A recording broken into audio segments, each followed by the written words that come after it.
finished my degree in health and phys ed. Then I went to work for the National Heart Foundation of Australia. And then years later, my mother, an older age, not so too old, I don't think it's too old now, but she passed away of a cancer event. So both. But I interviewed, this is what happened. Recently, I interviewed the chairman of a $1 billion, well, $2 billion dairy company here in Australia. So he's the chairman. He's actually the guy who's responsible for the last 20 years of his life, taking it from like a small dairy product company into this behemoth $2 billion revenue company.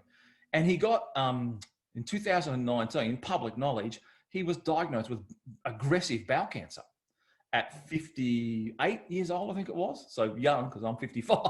And I interviewed him. But what was interesting is he and I went to the same school. So I didn't know him. We both grew up in this country town.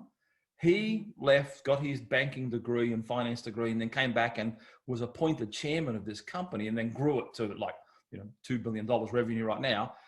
And then he said, he called it, I've got an interview where he calls it the 4 days that changed his life. And I sat down with him and asked him this question. So we went to school together, but he was in the 12th grade and I was in the 7th grade. So we never met. And I asked him this question. I said, what did you know about how to use physical activity to lower your risk of cancer before the 4 days that changed your life? And he answered me and he goes, well, no, I didn't know anything. And he said, it's just whatever he picked up along the way. But I knew exact same teachers that this guy had at school.